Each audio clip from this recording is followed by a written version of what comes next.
Before we get into the video, could everyone please subscribe to my Endless Diary Tales channel? Thank you so much.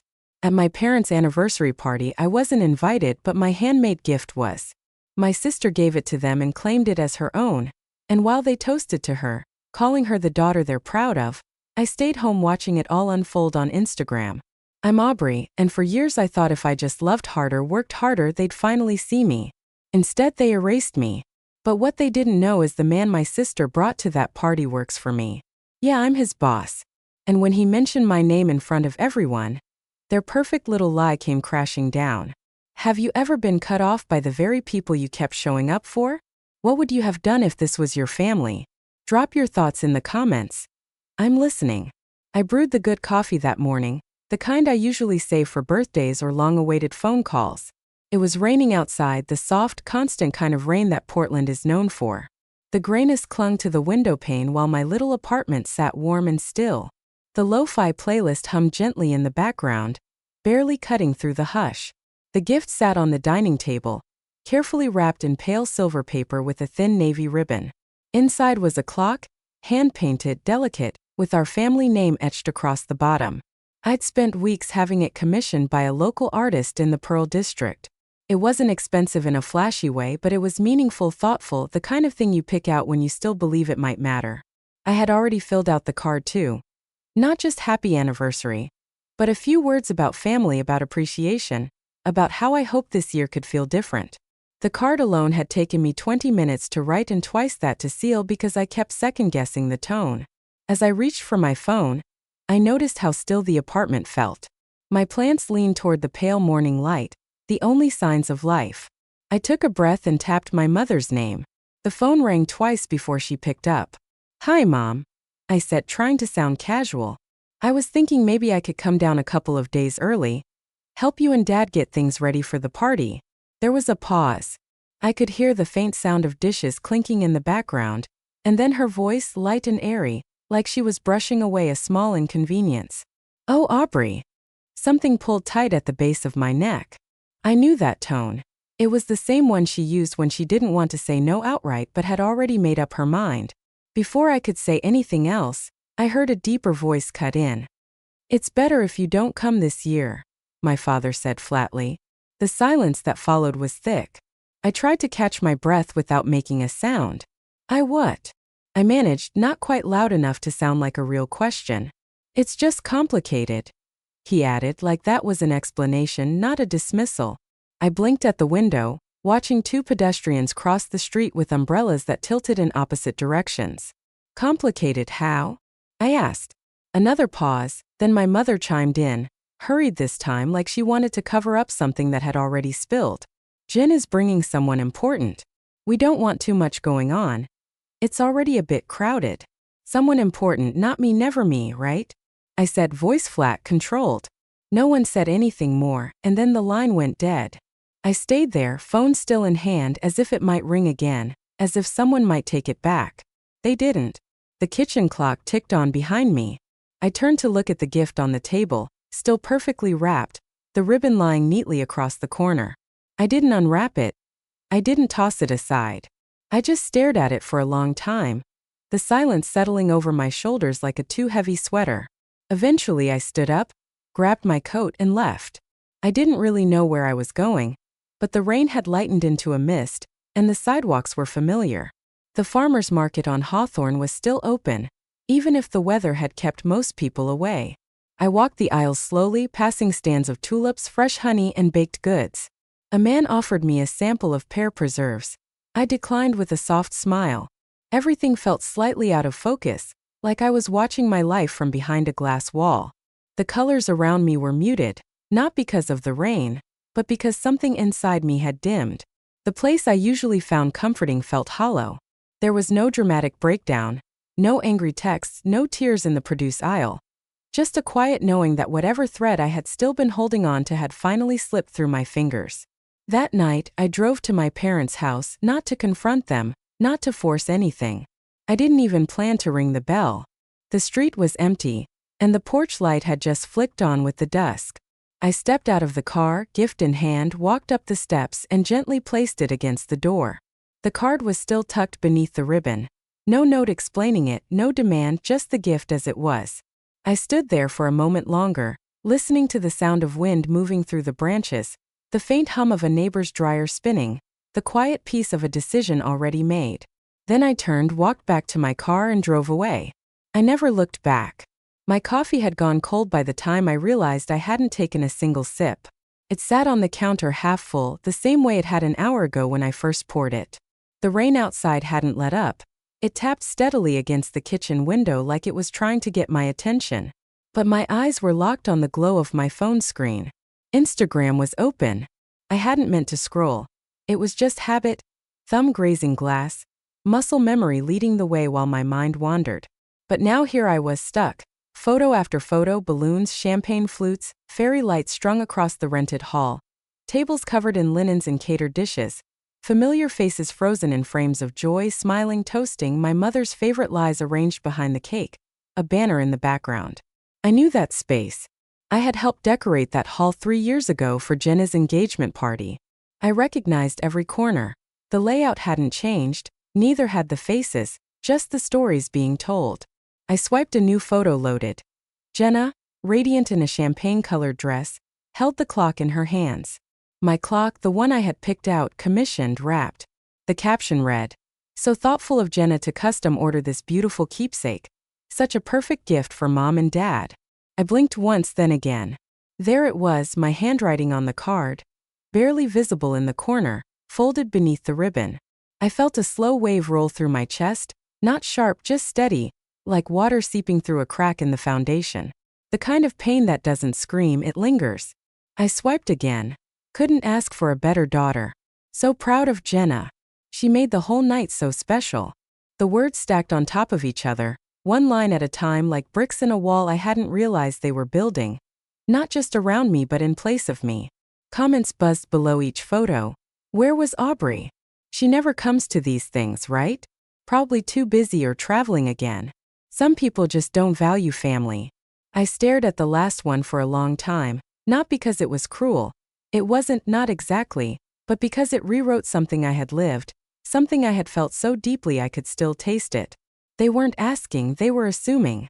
I opened the card drawer beside me and pulled out the envelope I hadn't been able to throw away. The one with the words I had written by hand.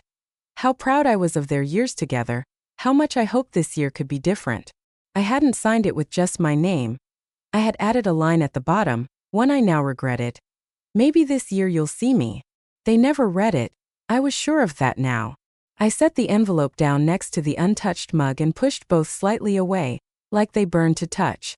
My fingers hovered over the phone again. More notifications, more photos, more comments. One stood out. Aunt Claire, never one for drama but always precise, had commented on a group shot. "Looks like a beautiful night, but where's Aubrey?" No one replied. I imagined the quiet shuffle on the other end, the subtle glance exchanged before someone changed the subject. That's how it always went. The truth was, this wasn't new. It just hadn't been this loud before. I stood up, the chair legs scraping softly against the floor, and walked toward the bookshelf in my bedroom.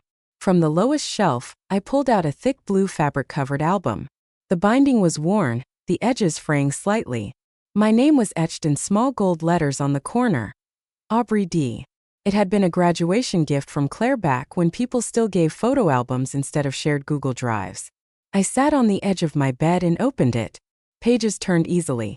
Childhood birthdays, school plays, Christmas mornings, smiles that stretched across pages. All of us younger, simpler. Then I reached the more recent years.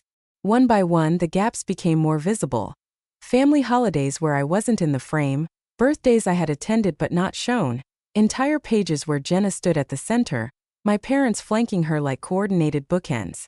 I remembered those events, I remembered being there. I remembered holding the camera and still no sign of me. I ran my hand across one empty space where a photo had clearly been removed. The adhesive marks were still there. The faint outline of a memory no longer welcome. They hadn't just excluded me, they had edited me out, and the world didn't notice because I hadn't made noise. I had always shown up quietly, stayed politely, and left early. Somewhere along the way, silence became an eraser.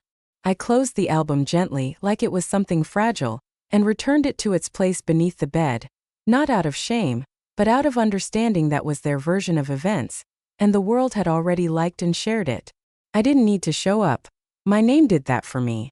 It started with a whisper. That's how most things in our family begin. Quietly, like a thought someone meant to keep to themselves but didn't. From what I later pieced together, the party had been perfect, at least by their standards. White canopy lights strung like pearls across the rented hall, round tables dressed in ivory linen, a string quartet playing something too elegant for background music but too soft for anyone to really notice. Shrimp cocktail, miniature crab cakes, filet medallions, catered, of course. Jenna wore a silk dress the color of champagne and stood near the cake table like a centerpiece. No one dared move. Everyone showed up. Cousins, church friends, people my parents only ever referred to by last name in country club.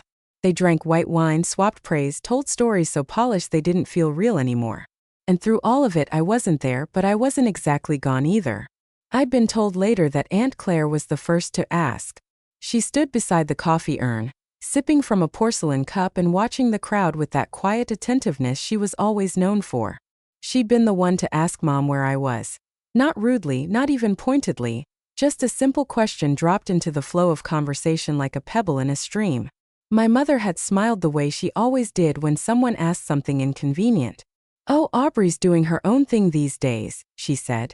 "Very independent, very busy." Claire raised an eyebrow but let it go. The party carried on. Toasts began. My father cleared his throat with the same self-importance he'd always carried, tapped his glass, and thanked everyone for coming. He said things about marriage and perseverance and legacy. Jenna stood beside him, arm in arm with her boyfriend, soaking in every approving glance. Then came Ethan. No one knew much about him except that he had good teeth, a clean shave, and the kind of handshake that reassured parents. He looked the part, he played the part, and he meant no harm. He raised his glass with an easy charm. "Happy anniversary to Margaret and Edward," he began. "It's a privilege to be here. I've been hearing about your family since the day I met Jenna. And now I guess I'm part of it too." The crowd chuckled politely. Crazy small world. I just started at Pacific Terry, the energy firm. My boss is actually one of the co-founders, Aubrey Dawson, total powerhouse, one of the sharpest people I've ever worked with. A clink, maybe a fork hitting a plate. Maybe someone's bracelet brushed the glass, but after that stillness you could feel it even through a screen in the videos that later surfaced, shaky and abruptly cut short. The air in that room changed, not loudly, not all at once, but like the temperature dropped by 5 degrees. Somewhere near the dessert table someone whispered, "Wait, that Aubrey?" Someone else murmured, "Isn't that their daughter?" From what Claire told me later, the expressions were something to behold. My mother's smile froze, caught somewhere between forced grace and a wince. My father's jaw worked like he was chewing something bitter. Jenna let out a little laugh, too loud, too quick, and reached for Ethan's arm like she could pull the words back from the air. But it was done. No confrontation, no outburst, just a name, my name. Spoken plainly, truthfully, by someone who didn't know it wasn't supposed to be said. Ethan took another sip of champagne, completely unaware that he had just dropped a match in a room full of dry paper. Later, when Claire cornered Mom by the coat rack, she asked gently, "Isn't Aubrey your eldest?" "She's complicated," my mother replied, barely above a whisper. Claire, never one for drama, didn't push, but she didn't smile either. "It's funny, really. For years they worked so hard to paint me as difficult, distant, hard to reach, always too busy or too different or too much. And yet, all it took was one sentence, unrehearsed, unintentional, to undo the whole performance. That night, while they cleaned up champagne flutes and folded up linen napkins, my phone lit up on the kitchen counter. 5 missed calls, 3 text messages, 1 voicemail. "Mom, call me back," Aubrey's voice said. "Please." I stared at the screen for a long while, not moving, not blinking. The name Mom looked strange and bold, like something I once known how to read but no longer recognized. Outside, the rain had finally stopped, but the wind was picking up, sending leaves skittering across the pavement in frantic little spirals. I watched them from the kitchen window, letting the quiet settle over the room like dust. I didn't listen to the voicemail again. I didn't return the call. They weren't sorry for what they did. They were sorry it didn't stay hidden. It was raining again, but I'd come to find comfort in that. Portland rain has a rhythm. Persistent, not forceful. It softens the city without asking permission, the kind of weather that makes you want to sit still and listen to things that don't have voices. I was tucked into a corner table at Kava Coffee, the kind of place that never tries too hard. Wood counters, concrete floors, Edison bulbs warm against the late afternoon gray. A couple sat 2 tables over, murmuring over a shared slice of almond cake. Someone near the door scrolled quietly through a laptop, earbuds in. The barista hummed as he wiped down the counter, and I stared at my phone. 5 voicemails, 3 from Mom, 1 from Dad, 1 from Jenna, all from last night. They'd come in after Ethan's toast, after my name had dropped into their perfect little dinner party like a stone through glass. I slid my thumb across the screen, opening the first message. "Hi sweetheart, it's your mom. I wanted to explain that party wasn't what it looked like. People got excited, things happened quickly. We didn't mean for it to feel like that." She paused. I could hear her swallow. Then quieter. "You know, family's complicated." The second message came from my dad. "Aubrey, this has gotten out of hand. We've always supported you in our own way. But you've got to understand, keeping peace in a big family takes choices not everyone agrees with. How you've positioned yourself." I didn't laugh, but I did breathe out sharply. "Positioned?" The third was from Jenna. I almost skipped it, but I listened anyway. "Hey." She started soft and a little too light. "I hope you're not mad." Everything kind of snowballed. Ethan didn't know, he just talks. You know how people are. It wasn't personal. Then a text followed just a few minutes after. "Since you and Ethan work together now, maybe you could mentor him? He really respects you. It'd mean a lot to us." There it was, the clarity I hadn't even been looking for. It was never about repairing anything. It was about keeping appearances intact, about making sure their world didn't shift too far from the center they'd drawn without me in it. My success wasn't shameful anymore. It was suddenly useful. That made it tolerable. They wanted me back in the narrative as long as I stuck to the role they now had in mind. I stared at the screen for another moment. The messages sat there like polite invitations dressed in soft colors, but I saw through them. I saw what they really were. Ropes waiting for me to tie myself back in. I didn't respond. Instead, I went to my contacts list, selected Mom, and hit block. A quiet confirmation popped up, click. Then Dad, click. Then Jenna, click. No fireworks, no anger, just 3 small deliberate acts of refusal. I set the phone face down on the table and wrapped both hands around my coffee cup. It was still warm, not hot. The foam had dissolved into a lazy swirl near the rim. Outside, raindrops slid down the glass like they were racing each other. I watched them fall. For years, I had confused silence with weakness. I thought staying quiet meant I was letting things happen to me, that I lacked the courage to speak up, to defend myself, to push back. But this silence felt different. It didn't ache, it didn't sting. It didn't feel like surrender. It felt earned. Later, when the cafe emptied out and the rain grew heavier, I walked back to my car. Checking my phone again, my boots tapped steadily on the wet pavement, and the air smelled of earth and cedar. I didn't rush. I didn't hunch into myself. I moved like someone who had nowhere to hide from anymore.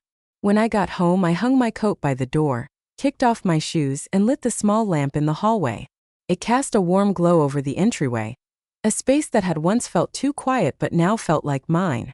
I made tea this time, something herbal, something calming. Then I opened my laptop. I logged into my banking app, the cursor blinking in the login box like it had been waiting for me. I typed in my credentials and clicked through to recurring transfers. There they were.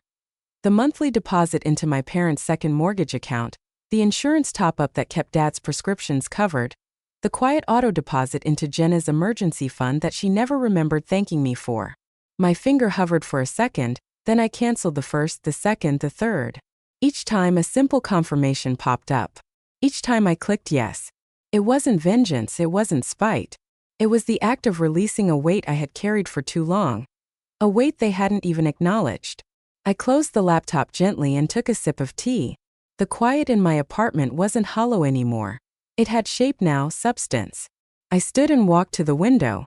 The street outside was still slick, the glow of streetlights shimmering on the asphalt like ripples on a lake. Somewhere in the distance, a neighbor's wind chimes caught a breeze and clinked gently. I breathed in. I didn't owe anyone an explanation. I wasn't their daughter. I was their backup plan. That thought landed softly.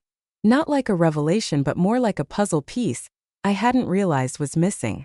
And once it clicked, everything else.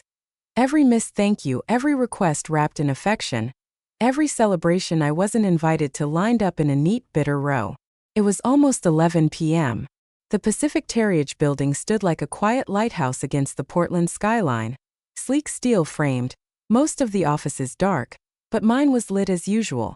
The glow from my monitor reflected against the glass walls, painting my silhouette like a ghost behind the screen. The rest of the team had gone home hours ago. Even the janitorial staff had finished their rounds. I liked the hush, the absence of movement. It made decisions feel cleaner somehow. My cursor hovered over the first recurring transaction. $3,250, the monthly mortgage support I'd been transferring to my parents' second home in Bend for nearly 4 years. It had started after Dad's back surgery, just until things stabilized, he'd said. But things never did, or maybe they had and no one thought to tell me. I clicked cancel. A pop-up asked, "Are you sure?" I clicked next. Private dental insurance top-up for Edward Dawson. He'd never thanked me for it, not once. Just forwarded the renewal every year like it was a company invoice. Cancel. Click. Finally, Jenna's emergency fund. A tidy $850 a month labeled discreetly as medical reserve in her bank logs. That money had covered everything from a botched apartment deposit to concert tickets she just couldn't miss. Click. Cancel. Done. Each act felt like pulling thread through a deep invisible wound. Not a rupture, just the final steady stitch, quiet, clean. I leaned back, the chair creaking beneath me, and stretched my arms over my head. The silence wrapped around me like a long exhale. For the first time in months, my name didn't feel heavy in my own mouth. Just then, a soft knock on the glass. I turned. Morgan, my finance assistant, peeked in. She looked hesitant, like she wasn't sure if this was an emergency or not. "Sorry, I know it's late," she said. "But you might want to see this." She stepped in and handed me her phone. The screen was open to Facebook, a distant cousin's post, one of those image macros overlaid with sweeping cursive. Some kids forget who helped them when they had nothing. A few likes, a heart reaction, 2 familiar names in the comments. Jenna and my mother. Scroll. Another post, different cousin. Success doesn't erase selfishness. Some people climb high just to look down on the ones who built their ladder. No names, no direct callouts, but they didn't need to. This was their way. Morgan shifted, unsure. "Do you want me to flag anything officially?" I shook my head. "No, it's noise. That's all." She nodded and left, still looking like she wasn't convinced. I stared at the phone a moment longer before setting it face down on the desk. I didn't feel sad. I didn't even feel angry. They were losing control. That's what this was, and control doesn't let go quietly. I turned back to my laptop, meaning to finish the quarterly report when a new email slid into my inbox with the subject line, "You should know this." No sender name, just a strange Gmail address I didn't recognize. Clicked it open. The body of the email was short. 2 lines of text followed by a zip folder. "Not everyone believes in your leadership style. Thought you should see what's being said before it spreads further." I paused, then downloaded the file. It opened into a cluster of PDFs and screenshots. Anonymous complaint forms, allegations of favoritism, whispers that I had promoted people too quickly, that I was biased, that I was emotionally distant with staff, that my leadership wasn't collegial enough. At first glance, it almost looked legitimate until I spotted the details. Names twisted just slightly, dates wrong by weeks. One memo allegedly sent by me referenced a project I had never touched. Another included a quote that sounded just enough like me to be dangerous but off, like someone trying to mimic my voice and missing the rhythm. The most damning, a claim that I had fast-tracked a junior associate, Ethan Calloway, because of a personal relationship. I sat back in my chair. There it was, the next move. When the emotional hooks failed, when the narrative of neglected parents didn't land, when guilt didn't call me back into the fold, they went for my work. They had crossed into my world, and the timing was no coincidence. Ethan's toast, the party, the aftermath, the silence. I looked at the screen, then out the glass wall where the city lights shimmered through the drizzle. I could just make out my reflection in the window, calm and unmoving. I took a slow breath. "Of course," I said aloud. The words felt solid. They didn't shake because this time I wasn't caught off guard. This time I had nothing left to lose and everything worth protecting. Some endings deserve no applause, only quiet. It was early spring when I finally let it go. Not with ceremony or bitterness, just with the quiet understanding that some stories don't need a second act. Some ties don't require cutting because they've already unraveled. The air that morning was cool, tinged with the scent of wet grass and distant blossoms. Laurelhurst Park had begun to wake again. Patches of daffodils spilled bright across the edges of the trail. Ducks drifted lazily along the water's edge, leaving ripples behind them, unconcerned. I sat on a wooden bench near the lake, hands resting loosely in my lap. The breeze stirred the ends of my coat, brushing gently against my calves like a cat weaving through legs. Beside me sat the old card, edges softened, corners bent. The one I had written years ago for my mother's birthday. The one I had tucked carefully next to a gift they never saw fit to open. I'd found it again while cleaning out my closet last week, hidden under a stack of scarves, sealed in its envelope, still hopeful. Dear Mom, I love you. I hope you know that no matter what happens, I'll always be proud to be your daughter. I just hope someday you'll feel the same. I hadn't opened it again since writing it, and now sitting there under a sky soft with morning light, I didn't feel the need to. I didn't feel the ache anymore, that familiar longing, the desperate hunger to be understood, to be included, to be chosen.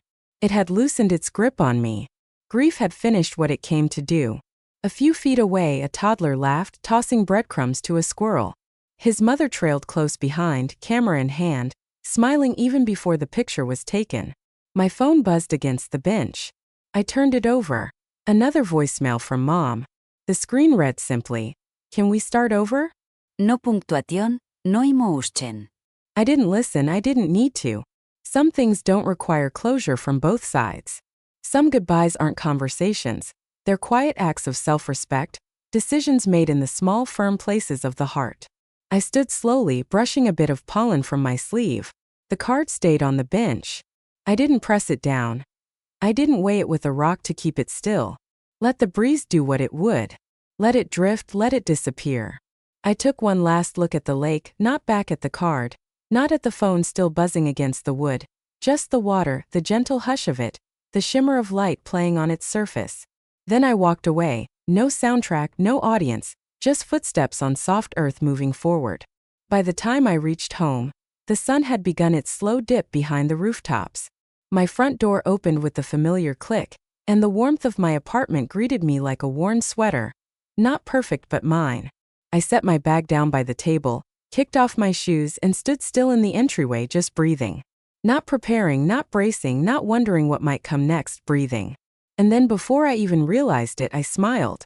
Not because anyone asked for it, not because I owed it to anyone, but because for the first time in a long time it felt like mine. I didn't leave that park with anger.